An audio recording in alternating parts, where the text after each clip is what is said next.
Hello, everybody, and hope you're doing well, enjoying your weekend. As you can tell, Mr. Brom is out today, and it's Trevor Kelsey. I'm TJ Walker. We will be hosting the Sunday Sports Buzz this evening, and again, I hope you're having a good weekend, and thanks for putting up with us.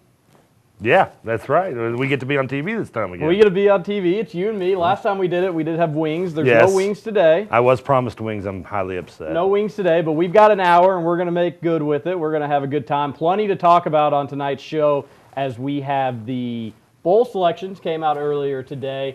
A busy weekend of basketball and football, not necessarily for Kentucky and Louisville, as both missed their conference championship games. Yeah.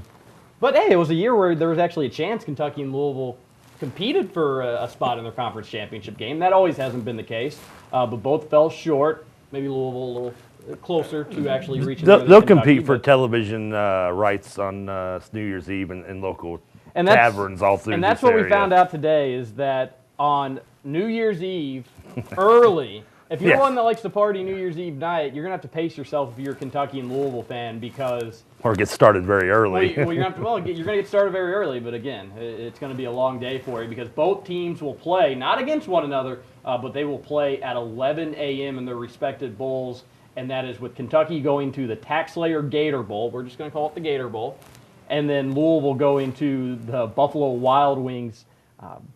Citrus Bowl, yeah. We're just going to call it the Citrus Bowl. The branding of the bowl games gets a little bit confusing, but good bowl games, I think, for both teams. I think if you told either team at the beginning of the year that, hey, you're going to go to the Citrus Bowl, Louisville, and you're going to play against a high-power SEC team again, and LSU, or Kentucky, you're going to go to the Gator Bowl, Kentucky fans would jump all over that. I think Louisville fans would have been proud with it as well. Now, Louisville at one point looked like they could go to the college football playoffs. Yeah. Stumbled. That wasn't a possibility. We'll talk about that as well today. But I think at the beginning of the year, they would have been happy with the Citrus Bowl. And you're still in Radio World. It's tonight, by the way. The sun is already down. It's not today. Well, you're still in the radio. Which old dog, new tricks. Which we can shamelessly plug is 4 to 6 Monday through Friday on 1450 The Sports Buzz. The Louisville fans are right. I mean, as the season went along, and we've talked about this on said radio show, where the season by record kind of didn't go outside of where I think Louisville fans predicted it in the beginning of the year. The path to get there. Not exactly what they were expecting. Obviously, lost to Kentucky being the main difference in that. But the Citrus Bowl is a nice bowl for Louisville. I wonder how still they are ranked behind Florida State when they share the same record and they beat Florida State by 80-something points, or obviously 63 to 20 or 30, whatever it was. Could have scored 80, as Petrino said. Maybe I shouldn't have put my foot off the gas. But I like the matchup. I do, because it gives Louisville fans at least. While most of the time these bowl games, especially for a team like Louisville who kind of maybe backpedaled into their bowl and you can see the fans going, I'm not have interest in it. This does have some Louisville fans interested, at least especially me, because if there's one guy who's been trolling the Louisville Cardinals for the last month, and that's Anthony McFarland, who has been obviously gotten under the skin. Now, there's only one booger, and that's the guy from Nerds. Booger McFarland, SEC Booger on Twitter. He's Homer McFarland, because I don't think he'd watched Louisville until that Houston game to begin with. That gives some interest and appeal to me, instead of it just being, if it had been just any other random SEC team, yes, it would have some flavor to it because, as you said, it's an SEC team. It's always nice to beat an SEC team. Beating A&M was nice last year. But with LSU, it's going to give Louisville fans at least a way to, they haven't had a chance to chirp a lot on Twitter, no pun intended. This will at least, if they're beating LSU, which I think they can and will, because you know me, I've said all year, I don't really have a lot of respect for LSU this year. I don't think they're that good. I think they're a little overrated and have been all season. When your biggest accomplishment is we only lost to Alabama by 10 points all year, that's your biggest accomplishment of the season, other than firing your coach, which had no business being fired.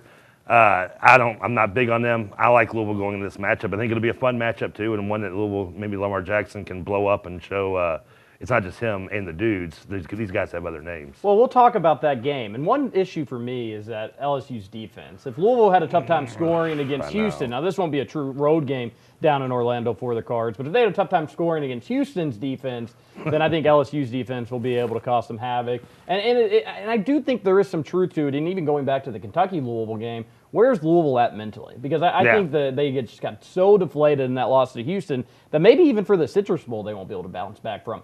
Let me ask you this, and not changing subjects, we're going to talk plenty of bowls this evening. Let's say you're a house divided. You're actually not. I am. You are, yeah. I live with a Louisville fan. So that Saturday, New Year's Eve, you have Kentucky-Louisville kicking off at 11 a.m. in their respective bowl games, and then the Cards playing Indiana, which there's a bunch of divided Hoosier and Louisville families and Hoosier and Kentucky families in this little triangle of Bloomington, Louisville, Lexington. A lot of divided families. But let's say you live in one, and you get a road trip, and you get tickets for free, you get maybe hotel for free if you want it, you get to go to the game, you get good seats. Which one would you go to? Are you talking about the tickets for free to either game I get to pick? You can only go to one, obviously. But you've got the Citrus Bowl at 11, you've got the TaxSlayer Gator Bowl at 11, and then you have the Indiana-Louisville basketball game at noon in Indianapolis, maybe 12:30. But in that range. Well, when you look like me, I would just do whatever the significant other tells me to do because I have no other choice. You have no control. I don't care what she looks like. I've outkicked my coverage. I guarantee it. I would just say yes, honey, and go along wherever she tells me to. If I did have any kind of power in the relationship, which I've heard people have, I've never seen it personally and up close. I would want to go to Louisville, Indiana. It's a night game, if I'm not mistaken, correct? I mean, no, it's at noon. Oh, it's at noon? Just got done saying that. I know, but I don't listen to half the things you say. You've learned that in weeks to come. If you ever listen to our radio show, you'll know that Trevor doesn't really listen to what I'm saying. I'm still going to the basketball game. I don't care. Basketball? I'm still picking Indiana basketball, yes. If I was a Louisville fan, I think I'd pick the basketball game over the football game. And for me, if I were a Louisville fan, it would kind of be like, football season's been fun. I want to watch the game. All that's fine and dandy, but I almost feel like you've been so emotionally invested in this roller coaster of a season that does it make me a bad fan to say that, though? You kind of want to move on, and you want to maybe, not to say the season's over, but just kind of say, well, you know, we've had our ups and downs. I'm ready for basketball. Does it make me, because that's one thing Louisville fans like to kind of tease Kentucky fans a little bit about, and it can go both ways, but more so towards, I think, Louisville to Kentucky, is that, once basketball season starts, you don't care about football. You're not going to worry about football. And a lot of times Kentucky football doesn't help the argument until this year, at least especially, in stopping people from watching football and moving straight to basketball. Does that make me bad as a Louisville fan to say I would pick the basketball team over the bowl game? I don't think so. No, I think, again, basketball season's still new. It's fun.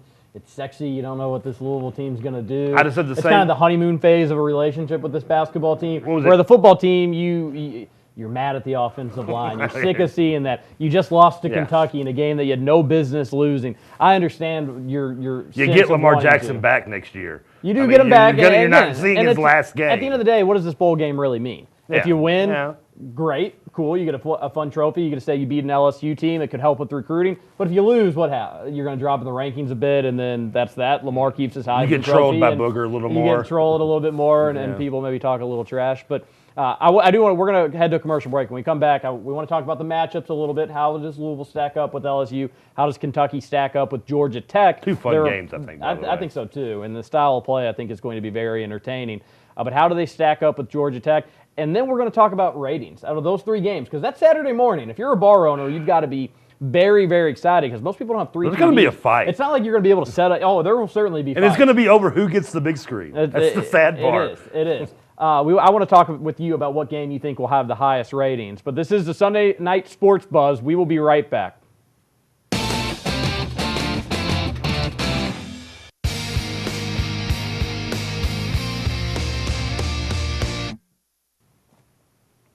We're back here, the Sports Buzz. No Greg Brom tonight. I think he's following his brother around. They in Lafayette, they in Cincy, they in Houston, Louisville, Kentucky, they in Oregon. Louisville, Kentucky. Where are they? Well, they didn't win their conferences, but Western did. Back-to-back conference champions. They did. Congrats to the Brom family on that. That's a major accomplishment. You got to think 10 years ago they weren't playing this level of D1 football, and now they're winning their conference championship. They'll head down to the Boca Raton. I was at Western as a student when they made the transition and went to. They had open meetings and Q&As about whether they should make the move. And there were people against it, especially students who were more fear of their wage, student fees going up and everything like that. But it almost blew my mind when I was sitting there. I remember just, 10 years ago, it was just 10 years ago almost this last year, sitting there listening to them actually making that move. And Willie Taggart got him going. Now he's doing it in South Florida. And he's a candidate for the Oregon job. And now Brom has taken Petrino 1 year, and then Brom has taken it to whole new level. Everything that touches Western Kentucky's turned into gold. Yeah, you think Brom will be leaving? I'll stop real quick. I'm gonna ask you the question. We should have an inside scoop here. We should. You would think. Where's Greg at now? Now I need Greg here to be asking this question, not you. But all right, if you're Greg, I do want to talk about ratings. We'll get to all that. If you're Greg Brom, where are you going? You mean are you Jeff? staying put or Jeff? Well, Brom? Jeff, Maybe it's Greg Brom. Are you staying on this show or are you going somewhere else? Clearly, he's not here. Let's let the speculation begin. Where in the world is Greg Brom? He's with Carmen Sandiego. What other show is he interviewing with this weekend? But no, where is his brother going to go? If you're him, where do you go? What is the right fit? I mean, I don't know if Oregon would. I don't know if he can get an Oregon job. I think they want to set their sights higher, and I can kind of don't blame him a little bit. Nothing against Jeff. That would leave jobs like Purdue, Cincinnati. We know Indiana now, when they set a record for firing and hiring of a coach earlier last week. They're off the table. Yeah, they're already off the table. I like them. I think the Houston. And I guess Houston, yes, Houston. Who released a statement saying they're not considering Art Briles. Have you ever seen that happen? That somebody's so toxic that a school releases a statement saying we're not interviewing. Well, and that being said, Baylor I think has come up, and I've actually read some places online. I mean, how much truth is to it that where articles have said that Baylor is talking about toxic. Briles was almost maybe looked as a scapegoat for some of the problems they're having still there. And Baylor supposedly also considering and Baylor's an option. That being said, with what I just said about Briles maybe being that scapegoat for what's going on in Baylor, I would knock them off the table if I'm Jeff. Your stock is high enough and you're doing well enough, probably you can do well enough next year, you don't have to worry about jumping to Baylor. If it was me, and it's clearly not, I would think Purdue would be. I would be heavily looking at them. They play on that side of the Big Ten where you have Wisconsin, Nebraska. Nebraska's definitely beatable. They're paper Cornhusker this year in terms of their record, I think. Wisconsin's obviously good. You don't have to worry that all that muscle and all that pain is on the other side where Indiana is. Purdue can win, and you can. I mean, we've seen Joe Tiller do it at Purdue with that kind of offense when he had Drew Brees and Kyle Orton and company of those guys back in the day. I would definitely look at Purdue heavily if I was him. Outside of Purdue, I wouldn't really look at Cincinnati or anybody else. So. Where I say that everything that Western touches turns to gold, it seems like everything Purdue touches turns to Boilermaker. To the opposite of gold and something. Since Tiller left, especially, yeah. And I know they do have some small history of success there at Purdue. I would not go to Purdue if I was Mr. Brom. So? I would not, because my only question is, I think his offense can work anywhere. Yes, I agree. think his offense can work anywhere, but the level of competition, you mentioned the schools that he would be going up against in his division. It's not It's not the toughest division in football, but can that style of play work? Well, yes and no. It depends what players you have. How will he be able to get players good enough to win in that division to Purdue? And I think he's a fine recruiter. I mean, you look at the players he was able to get at Purdue, or to Western Kentucky, excuse me. He was able to steal a few guys from Louisville and Kentucky every once in a while. So he was able to do a decent job recruiting there, and I think he's a fine recruiter. But Purdue doesn't have a lot to sell. Their facilities are behind. Their stadium's behind. Their fan support has been awful. Now, Purdue fans will say, well, if we start winning, then the fans will come. But I don't know. I mean, it's a basketball school. So that's why I wouldn't go to Purdue, is because I don't think they would be able to get the players needed for that style of play to work. Because you're probably going to get some leftovers in Indiana that aren't good enough to go to the Ohio States and Michigans and Michigan State. And then can those leftover players in Indiana be enough? And you're even splitting those with Indiana. If you get the better of them from Indiana, who's done a decent job recruiting You're splitting those with Indiana. You're splitting those with Louisville. You're splitting those with Kentucky even, and Minnesota and some of those other Big Ten schools.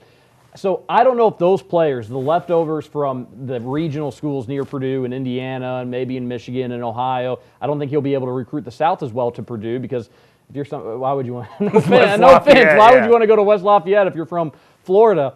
But that probably there's not a North Lafayette. That's why I wouldn't go there. And I think he can do better than that. And here's what I would do if I was Mr. Brom, and maybe Greg is listening to his own show. They're still celebrating that win over La Tech. And I would too. I wouldn't blame them to be celebrating. And I would just go down to Boca Raton now and be like, I'm just prepping for the bowl game. And they got a Memphis game which they got to deal with too. But I actually probably wouldn't coach the bowl game if he were to leave. But some coaches go different ways on that. But here's what I would do. First off, step one would be I'd reach out to Oregon, kind of what Mark Stoops did with Kentucky. Remember, Mitch Barnhart didn't necessarily look at Mark Stoops. Mark Stoops reached out to him. No, he didn't. I mean, I think maybe he was I think he was on his long list, but what happened was Mark Stoops reached out to him and he said, you know what, I know you're considering a lot of candidates. I know that I've been told by my agent that I am on your list.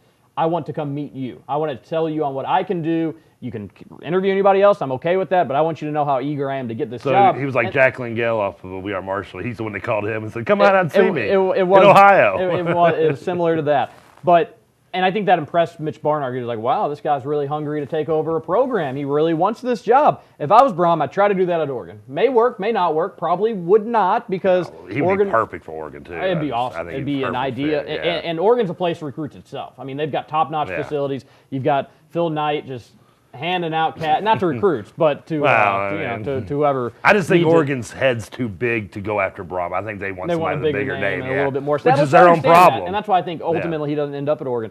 I would go to Cincinnati because I think he can get the type of players. I think he can win with the players he had at Western at Cincinnati. Are you not worried about Western being? I mean, Cincinnati obviously is not a parallel move to Western, but conference-wise, it's not really much of an upgrade in the AAC that it is to but it is and it's not because remember, Houston was going to the playoff if they don't stumble. If Houston's undefeated, they're in the college football playoff this year. Yeah, you can win. They also big. Did play Oklahoma and Louisville out of conference. It's funny because I kind of agree with you where you think Western Kentucky as a job should be just a step below Cincinnati. I don't think close, it's much far, but a step below. But on a national perspective, the way people look at it, if you won big at Cincinnati, Oregon would take you in a heartbeat if they had an opening. I mean, look, Texas took Houston's coach, and I know recruiting. I know Tom Herman did a great job, but big schools they will take a coach from the AAC happily. I know Michigan's job's not going to open up, Ohio State's job's not going to open up, but it's places like that where they would take a head coach from an AAC program that has succeeded. And again, look who Oregon's looking at. Willie Taggart at USF. And Cincinnati's produced. Was it D'Antoni that was there? Brian Kelly. Michigan State. Yep. Brian Kelly. Cincinnati's had a knack of stealing taking their coaches from. Another example. From, was it Western Michigan, I think was where Kelly came from, and for D'Antoni, I think came over from him. So it has been a nice stepping stone job for some coaches, whether they've been successful. Past that is argument no here or there, but they still got the job. I see what you're saying there. But it would probably be hard to do that. It's a close race to me and nose, and I would pick Purdue by a nose, so I understand completely. I think when you have all these programs talking to you and they're on the phone and they're telling you that they want you and they're going to throw a bunch of cash, I think it would be hard to say, you know what, long term I need to think what I want to do, what's going to be successful for me, where can I get the best job possible, and realizing, you know what, instead of taking this big leap, I'm going to sidestep and spend another 3 or 4 years in Cincinnati. Can you be picky, though, if you're Jeff Brom? What's that? You can be picky, right? Well, that's what I'm trying to say. Because he was last year turning down Missouri, supposedly. I think it would be hard for him. I personally think it'd be hard to be picky in this situation. I would just want to jump on a good job at a Power 5 school, think I can win there because everybody thinks they can always win. When in actuality, you've got to look long term and think, if I go to Cincinnati, and while that might be pumping the brakes on my career, at least seemingly pumping the brakes on my career, long term, I can get a Notre Dame job. I can get a top 10 program job if you can win there. And I think long term, that's the ideal situation, right? Stay away from Baylor. I think Houston would be a good job if they were interested in him. Similar for Cincinnati reasons. I would reach out to Oregon first, knowing that's kind of a pipe dream. And I don't know if that'd work. But we've got to head to a commercial break. We're rolling right along. I'm TJ Walker. This is Trevor Kelsey, and we'll be right back.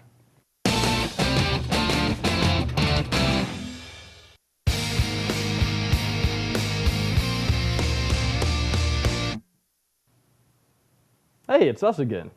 Trevor Kelsey, TJ Walker, filling in. Still waiting on my wings. The Sunday Night Sports Buzz, having a great time talking Western Kentucky, Brom, and we talked about bowl games with Kentucky and Louisville, the Cats to the Gator Bowl. Prestigious bowl for Kentucky, and now every SEC school has played in the Gator Bowl with Kentucky, the last one to join the fold. Louisville heading to the Citrus Bowl. Yeah. So all 12 teams have played in the Gator Bowl at one time? 14. 14. Okay. Even A&M and Missouri have played in there, supposedly. Cool I read that on the internet, though, so you can't always trust what you see on the internet. Yeah, well, true. That's a good point. What's going on with this shirt here? What do you got? What does that say? It says my Paul Heyman guy. Who's Paul Heyman? He's a wrestling manager. A wrestling manager? There's managers for what does that mean? Paul Is that Heyman. like a baseball manager? He used to be Paulie Dangerously back in the day. He's an advocate for Brock Lesnar. What?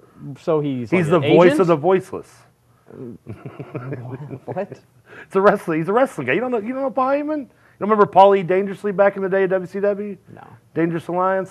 Well, I was going to wear my Pennsylvania shirt, but after throwing 3 interceptions and losing to the Bengals for the first, like the 5th straight time, actually 4th because they're 0-4 all time in Cincinnati, I really didn't have any other way to go.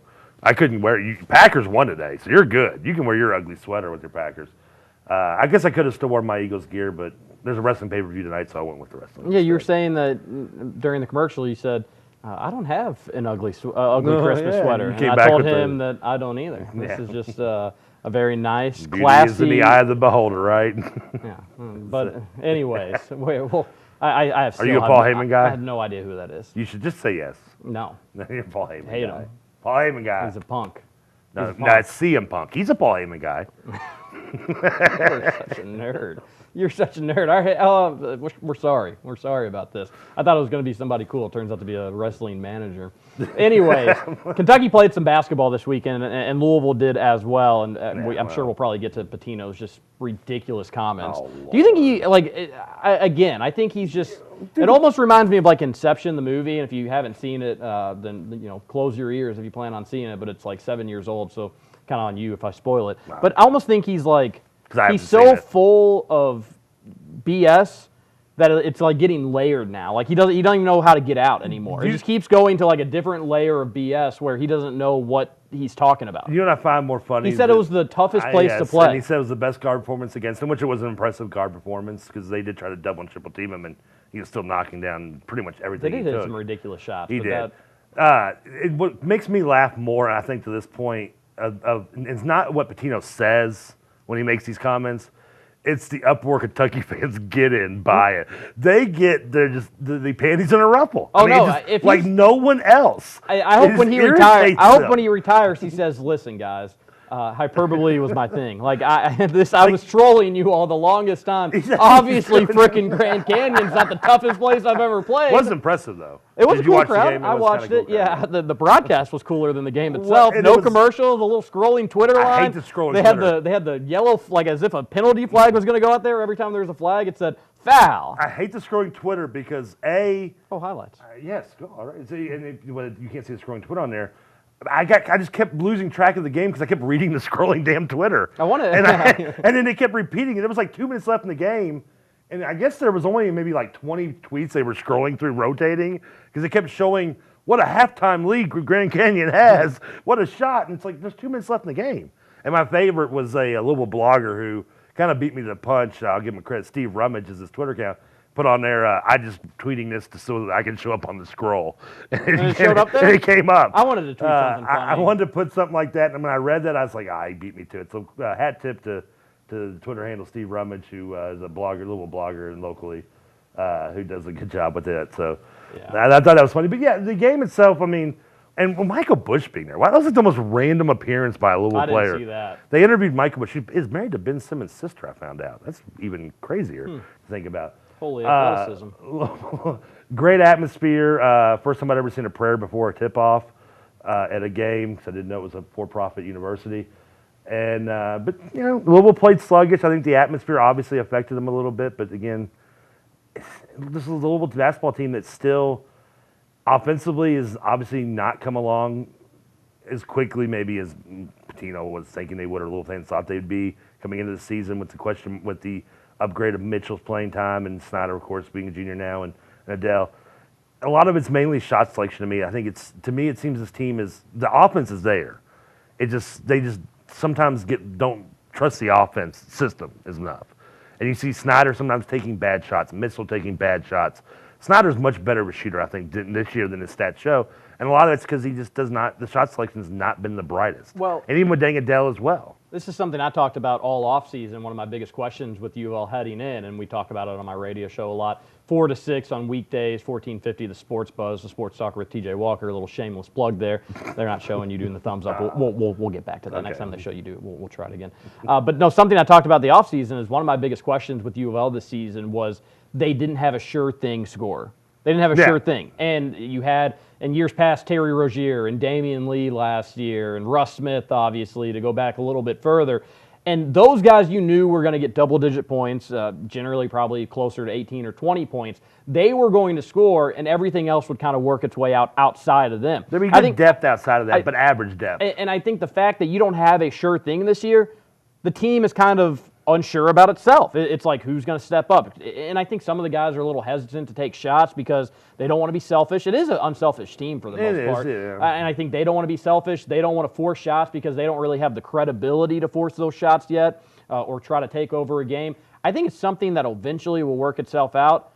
But with the schedule coming up for Louisville, I mean, it's better figure it out sooner than later. You've got Virginia, you've got Kentucky, you've got Notre Dame, you've got Indiana. I mean, things are going to get really difficult for the Cards here shortly. So somebody needs to emerge and say, you know what, I might have a 4 of 16 night. I might have a 5 of 20 night. But I'm going to be the scorer. I'm going to be the leader. And then come March, you'll be better because of that. If I get to pick that guy, it'd be the one who's probably not going to be him because his defense gets him off the court more than it should be on, is VJ King. Offensively, I mean, smooth as they come. And I know you can say, well, are you just basing it just because we did against Grand Canyon? It's Grand Canyon. And no, because you've seen those flashes. I mean, a nice shot mid-range, good outside, can get the ball in the court, or put the ball on the floor and get into the rim. Defensively, obviously lacking what Adele brings defensively, and that's just being a freshman in Pitino's system and the way he emphasizes defense. So it's not going to allow him to be that. Next year, I think, yes. He can be that leading scorer as a sophomore. Hopefully he comes back. But this year, you're right, it's going to have to be Mitchell or Adele to me. And I just don't think either one are consistent enough and good enough in picking shot selection to be that guy. Hop on the toot your own horn express because all summer I said VJ King, he's Louisville's most talented player. From a basketball skill set, he is. Now he's a freshman. He has plenty to figure out. He'll get there. Come March, he will be not only Louisville's most talented player, but Louisville's best player. We're going to talk about Kentucky's loss to UCLA at home. John Calipari doesn't lose at Rupp Arena all that often. UCLA controlled that game. I won't say dominated, but they certainly controlled that game. Didn't I say that? You tooting your own horn on that one. You've been toot. Long. We'll be right back here, the Sunday Night Sports Buzz.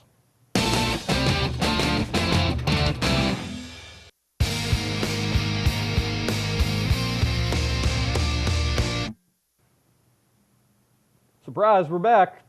Trevor Kelsey, TJ Walker filling in here. I'm leaving early, by the way, just so when we come back for the last second. There's just not going to be anybody here. Surprise, Trevor left. Well, no, but we were going to talk about Kentucky's loss to UCLA.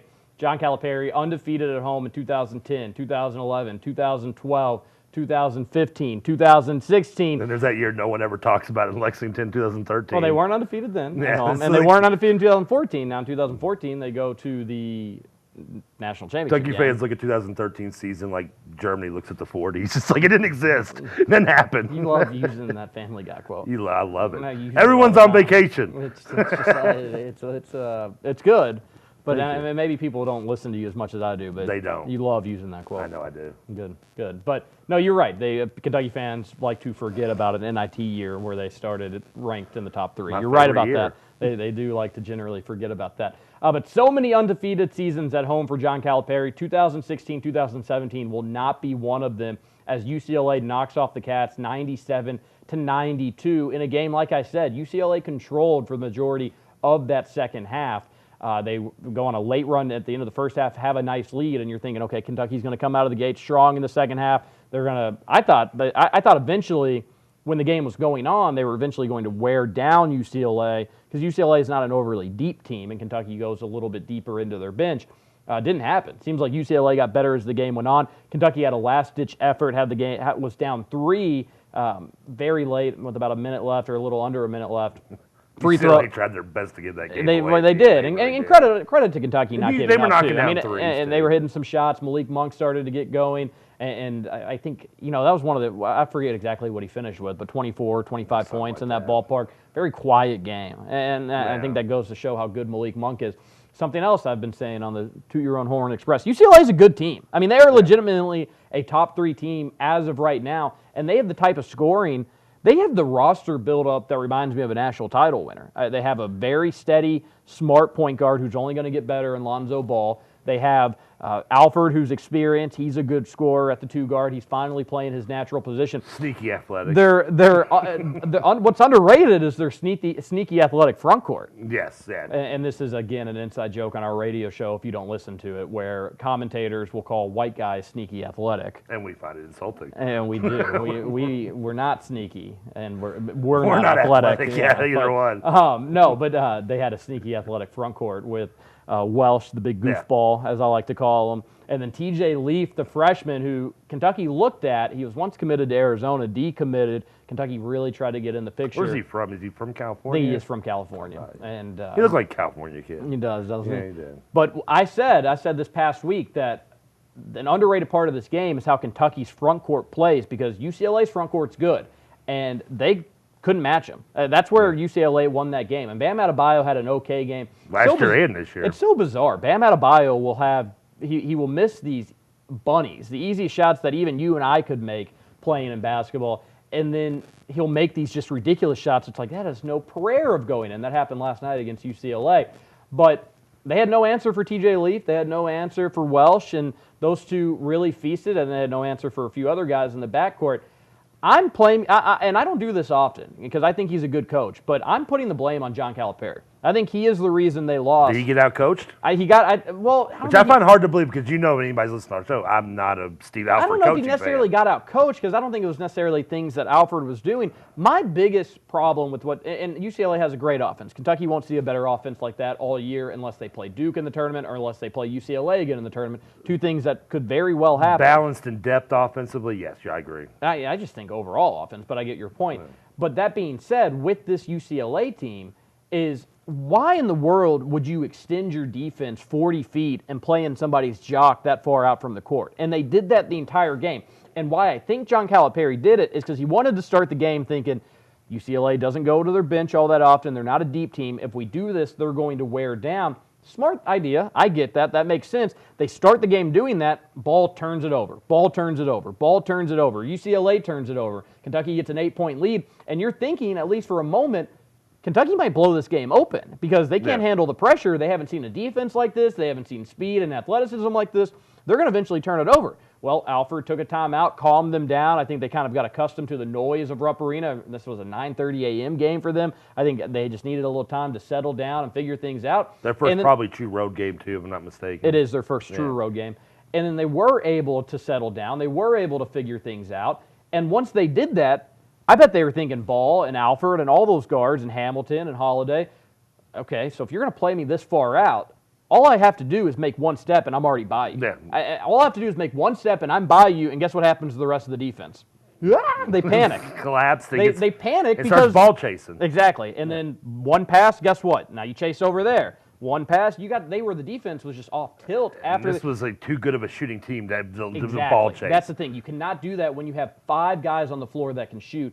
That's what was problematic for Kentucky, and that's why I'm putting the blame on John Calipari, and that's okay. Coaches can have off games. Every coach has an off game. It happens. So Kentucky fans listening, don't think that I'm bashing him. It's okay to have an off game. But that was a very poor idea to extend the floor that far and to play those guys, and then you would get stuck with Bam Adebayo on Ball. He actually did better in some of those situations than I thought he would. But you'd have Bam Adebayo guarding Ball, and he'd be guarding him out near half court. And it's like, what are you doing? That's a stupid, stupid idea. Play off. Guess what? Ball's not going to hit a 40-footer. He's not going to hit a 35-footer. He's not going to hit a 30-footer. You can play off and sag down a little bit. And it got to a point where they were getting beat off the dribble time after time after time, where I would have just said, okay, let them shoot over you. If they shoot over you and hit a 3 from 22, 23 feet, so be it. And they hit a few contested threes from extended. I'm surprised anytime I see Ball hit anything that Sean Marion shot. It's so ugly.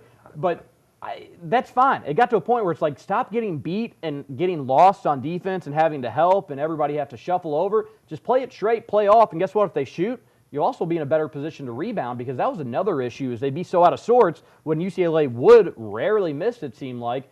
The Kentucky's defenders were all over the place, and they weren't in a position to rebound, and UCLA had a decent amount of second-chance points, and that really cost. They were timely rebounds that I think really hurt Kentucky's chances to come back. It was one of those games where, and then you're right, if you watch the game or you look at the stats, it tells different stories. If you look at the stat book, now obviously it's not hard to think UCLA win other than looking at the final score. They shot the ball better. They had shot, I think, 40-something, near 50%, 48, 49%. They had a good shooting day. They did but they turned the ball over 19 times, as you talked about, a lot of, especially those in the early first half, the turnovers, I think doubled Kentucky's.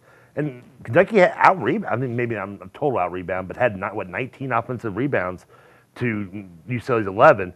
But UCLA's 11 were all just perfect timed off. It was the time, every time they needed that offensive rebound, they got it. And and Kentucky's, a lot of theirs also came because they're missing so many bunny shots. I mean, that's crazy. A lot of shots around the rim, and a lot of. Adebayo had one of those games where I'm going to get, double because I'm going to just rebound my own miss 3 straight times. Eventually put it in. Even the guards had a bunch of misses around the rim, something they haven't done so far. And I think, again, they were a little out of sorts. They were not used to being down. They weren't used to UCLA speed. They were eventually, every game Kentucky's played, it's, okay, yeah, you're going to miss some shots. Things are going to not go our way.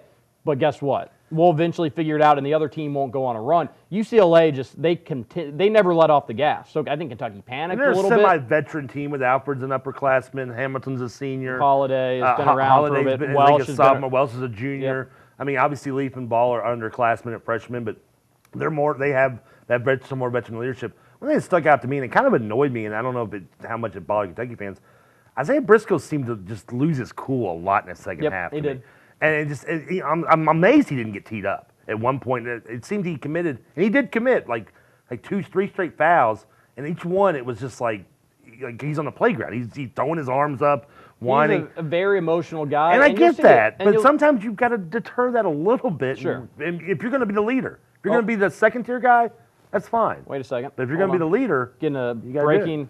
He just stepped out of bounds again. Oh, yeah, the baseline. Yep, I'm looking at. Yeah, he stepped out of bounds. Can we get some regulation shoes here? I felt bad for him. I mean, Isaiah Briscoe, one of the most important players to Kentucky's success this year. He's a very emotional guy. Wears his emotions on his sleeve. I get that. That helps him, I think, a lot of times. And I think the teammates rally around him. But he was a little out of sorts on Saturday. And the stepping out of bounds. If Kentucky fans were pulling their hair out, or what hair I have left. We need to go to another commercial break here on the Sunday Night Sports Buzz. We will be right back.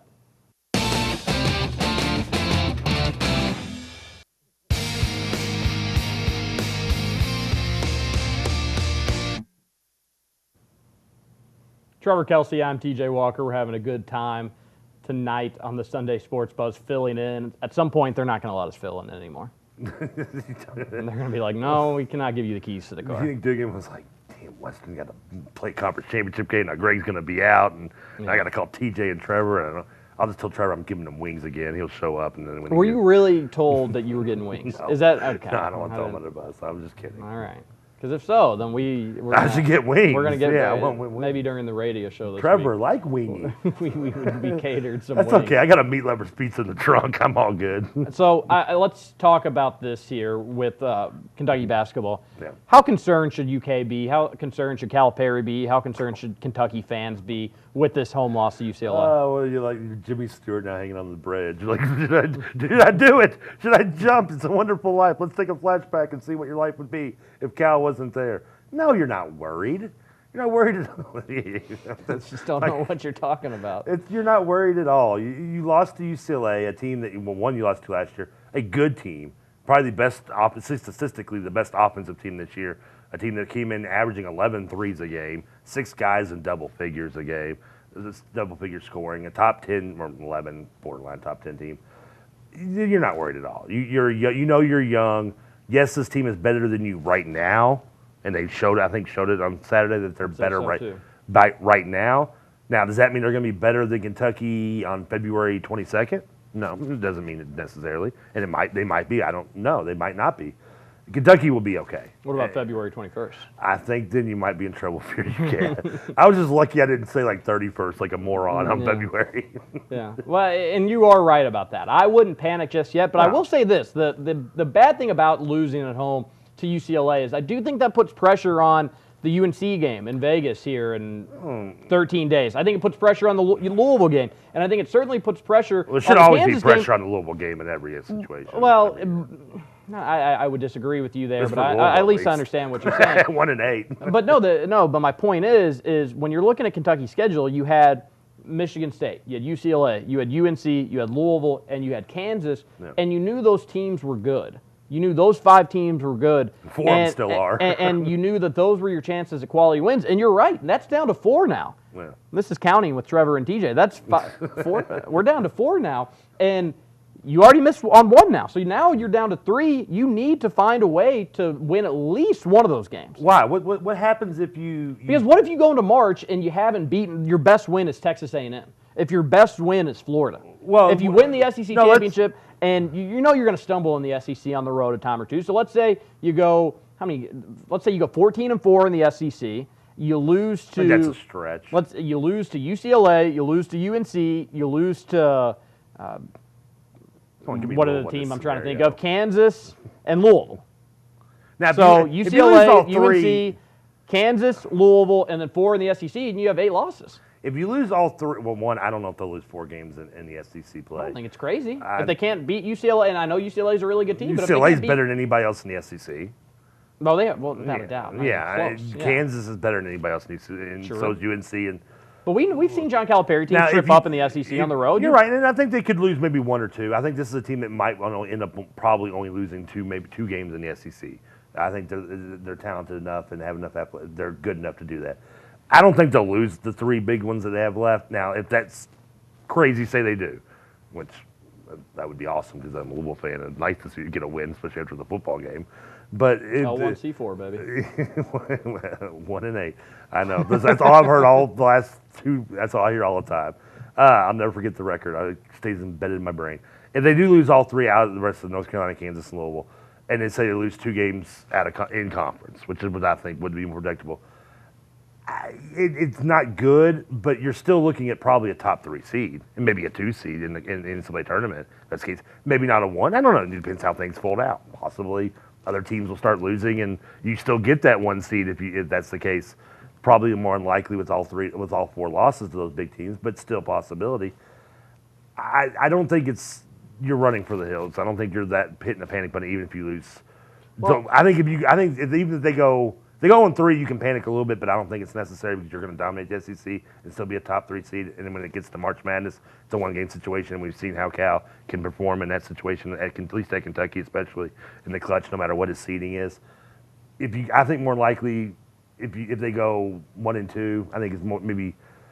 Even then, I still wouldn't panic. I mean, I think they'll still get 1 or 2. I think they'll win 2 out of 3. Well, let's say, if they were to lose 6 games heading into March Madness, let's say they lose to UCLA, they lose to UNC, which would be a very tough game on a neutral floor. Oh, yeah. They lose to Louisville. I think Kentucky's a lot better than Louisville, but being at the Yum Center, it's going to be a tough game. It's always a tough that'll be Kentucky's first true road game of the year. People forget that. They lose that. Kansas, talented team, let's say they lose that. And let's say they do well in the SEC, they go 16-2, and they go into March Madness with just 6 losses. If you're a Kentucky fan, why would you be confident? Every good team you've played, you've lost, with the exception of Michigan State. Because you played them all in January. But you played them in December, and you played them in January, in Kansas in late January. But I think there'd be reason for concern there. So the loss, I don't think it matters that much. You lost by 5 to a team that I think is going to be a top 5 team for the duration of the year. They're going to run the table in the Pac-12, in my opinion. And that being said, it's not reason to panic there, but you look at the schedule and you're saying, okay, you still need some quality wins just to feel better about yourself.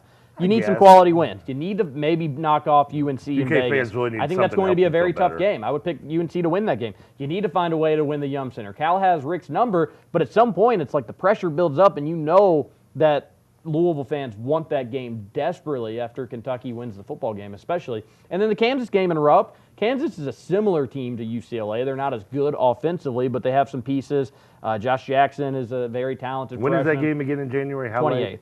See, that one would be the most January. One to circle because also we got to talk about if they lose, how they lose. Yeah. I mean, they lose the way they lost to UCLA by single digits. Actually, UCLA probably should have been double digits. The late run at the end did make it look better, but if they lose by 4 or 5 points to all 3 of those other games, Louisville, North Carolina, and Kansas. It's a bad loss, but if they're hard-fought games they lost just at the end, it's it's a different situation. That's the other side of the coin is that unless Kentucky trips up at Vanderbilt, unless they get some bad SEC losses, they're going to finish. They will most likely finish their year with no truly bad losses. You'll look at their schedule, you'll look at their resume, and you'll say, you know what, not a ton of great wins, but no bad losses. They played some good teams, they lost to some good teams. We'll see, though. Let's not hit the panic button just yet because Kentucky still has plenty of opportunity. My whole point was those games now, a little more pressure surrounding them. We'll see how they bounce back. Also a rumor that some of the players were sick, but I think that's probably just, hey, we lost. Well, guess what? Some people were sick. So did you try to pressure the ball more and play? Yeah. That was silly. Because they didn't even have a shoot-around. I saw they didn't even do a shoot-around, I guess, because they thought they were exhausted from illness or whatever. Yeah, and Cal did hand out a little bacteria killing stuff, soap and all that stuff. But you had that which, by the way, you don't do that because that just makes you have to just live through it. Never mind. We're not going to get into it. But washing your hands. You don't have to wash you don't have to wash your hands every time because that allows the bacteria to kind of get adjusted. Okay. You have to live through it. All right. Yeah. I'm a Paul Heyman guy. You're a Bill Nye the Science guy. I don't know if that makes any sense at all. We'll be right back here on the Sunday Night Sports Bus.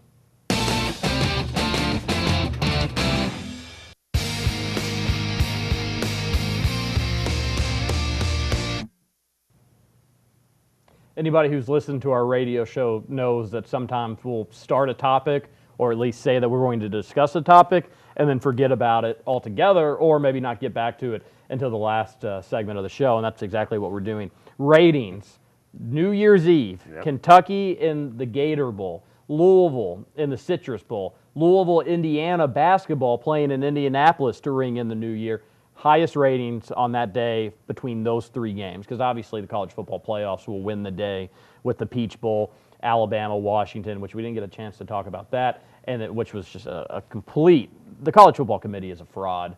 Penn State not getting in, and I don't like Penn State. I don't think I'll ever really like Penn State after everything with the Joe Paterno situation. But they deserve to be in, and that is BS. That Ohio State. I'm okay with Washington getting in.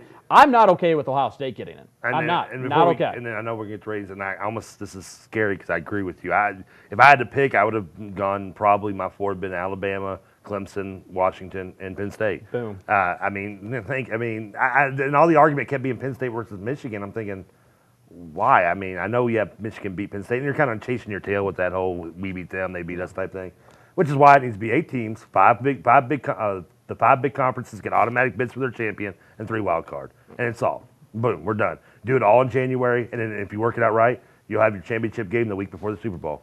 Boom, bam, perfect. Nice. I just fixed college football. You're welcome. All right. Give me my damn wings. Best ratings between the local games here in town.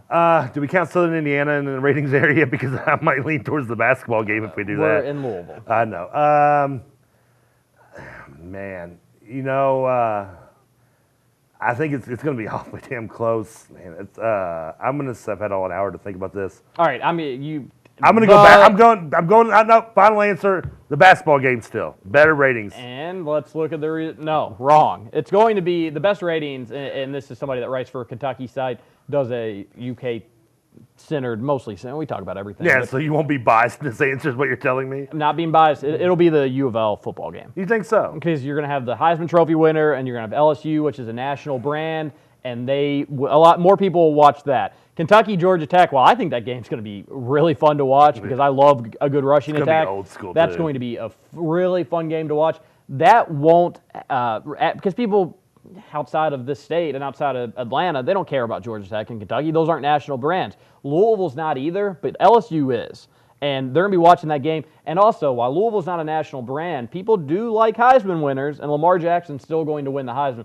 That will have the best ratings. And then I'll go with the college basketball game, Louisville, Indiana. Kentucky, Georgia Tech will be the worst rated, which I think is crazy because I think that will be the best game. That will be the most entertaining game of those three. It'll be the most fun. I wouldn't be surprised to see it. Might be the highest scoring between all three. And it'll be... And that includes Indiana and Louisville's basketball game, possibly. Yeah. If Louisville, especially, because Louisville's going to win that game, they're going to have to slow down Indiana's offense defensively, which is going to mean it's going to muck it up into the 60s probably. And with Georgia Tech and Kentucky, even if they're running the ball the way they are, I wouldn't be surprised if that's still a game that's not in the high 30s, 40s, and up there in that mid-40 area. Yeah, well, it'll be interesting. All right, we're running out of time on the show today. It was fun to do this, I guess, tonight. Entertaining. I'm glad that they were able to have us. Yeah. And are we going to get a hard out? No? Okay. We're out of here. We'll see you later. Thank you for listening and watching.